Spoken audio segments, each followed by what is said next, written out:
ഈ അവസ്ഥ പൂർണ്ണമായും സുഖപ്പെടുത്താനാവില്ല. പക്ഷേ എനിക്ക് ഇപ്പോൾ ആളുകളുടെയോ വസ്തുക്കളുടെയോ ഷേഡുകൾ കാണാൻ കഴിയും. എന്റെ കാഴ്ച വളരെ വ്യക്തമല്ലെങ്കിലും എനിക്ക് കൂടുതൽ വെളിച്ചവും മങ്ങിയ ചിത്രവും കാണാൻ കഴിയും. കുറച്ചു വർഷം മുൻപ് തന്റെ കണ്ണുകൾക്ക് കാഴ്ച കിട്ടാനായി ചികിത്സ നടക്കുന്നതിനിടെ ഒരു മാധ്യമത്തോട് വൈക്കം വിജയലക്ഷ്മി പറഞ്ഞ വാക്കുകളാണ്. സംഗീത ജ്ഞാനം കൊണ്ട് കാഴ്ചയുടെ പരിമിതികളെ മറികടന്ന ഗായികയാണ് അടുപ്പക്കാർ വിജി എന്ന് സ്നേഹത്തോടെ വിളിക്കുന്ന വൈക്കം വിജയലക്ഷ്മി. ഗായത്രി വീണ എന്ന അപൂർവ സംഗീതോപകരണത്തിലും വിദഗ്ധയായ വിജയലക്ഷ്മി ഇപ്പോൾ മറ്റു തെന്നിന്ത്യൻ ഭാഷകളിലും ഗായികയായി സജീവമാണ്. ഈയിടെ മനോരമയ്ക്ക് നൽകിയ ഒരു അഭിമുഖത്തിൽ ഗായിക തന്റെ കാഴ്ചയ്ക്ക് വേണ്ടിയുള്ള ചികിത്സ മുടങ്ങിയതിനെക്കുറിച്ച് പറഞ്ഞിരുന്നു. 2019 അമേരിക്കയിൽ വെച്ചാണ് വിജയലക്ഷ്മിയുടെ ചികിത്സ ആരംഭിച്ചത്. അപ്പോഴേക്കും കോവിഡ് വന്നതോടെ ആ പ്രതീക്ഷയും മങ്ങി. പിന്നീട് അമേരിക്കയിൽ പോയതുമില്ല. എന്ന് കാഴ്ച കിട്ടുമെന്ന് അവർ ഉറപ്പു പറഞ്ഞതുമില്ല. അത് കാരണം ആ ചികിത്സ വേണ്ടെന്ന് വെച്ചു. ഡോക്ടർമാർക്ക് കാഴ്ചയില്ലായ്മയുടെ കാരണം കൃത്യമായി കണ്ടുപിടിക്കാനായിരുന്നില്ല. റെറ്റിനയ്ക്കാണ് പ്രശ്നമെന്ന് ചില ഡോക്ടർമാർ പറയുന്നു. തലച്ചോറിന്റെ പ്രശ്നമാണെന്ന് മറ്റു ചിലരും. ശരിയായ പ്രശ്നം എന്താണെന്ന് ഇതുവരെയും കണ്ടെത്താനായിട്ടില്ല.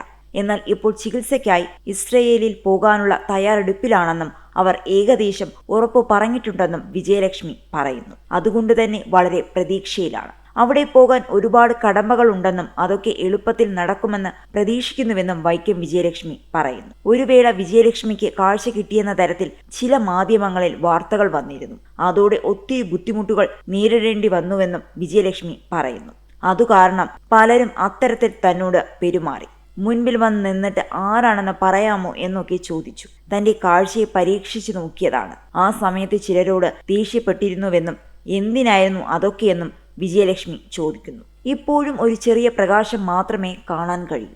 രാത്രിയും പകലും തിരിച്ചറിയാം, അല്ലാതെ മറ്റൊന്നും കാണാനാകുന്നില്ല. കാഴ്ചയില്ലെന്ന കാരണത്താൽ ആരും തന്നെ മാറ്റി നിർത്തിയിട്ടില്ല.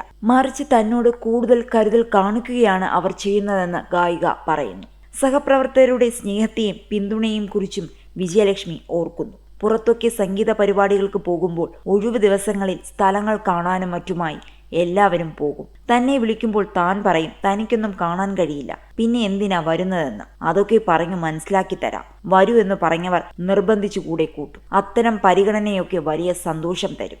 സിനിമാ സംഗീത രംഗത്തെ പ്രമുഖർ പലരും തന്റെ വീട്ടിൽ വന്നിട്ടുണ്ടെന്നും വിജയലക്ഷ്മി പറയുന്നു. 2013 പുറത്തിറങ്ങിയ സെല്ലുലോയിഡ് എന്ന ചിത്രത്തിലൂടെ വൈക്കം വിജയലക്ഷ്മിക്ക് പ്രത്യേക ജൂറി പരാമർശം ലഭിച്ചിരുന്നു.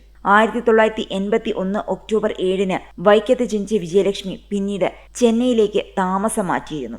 2022 കേരള സർക്കാർ നൽകുന്ന 3ാമത്തെ പരമോന്നത സിവിലിയൻ ബഹുമതിയായ കേരളശ്രീ അവാർഡും വിജയലക്ഷ്മിക്ക് ലഭിച്ചിട്ടുണ്ട്.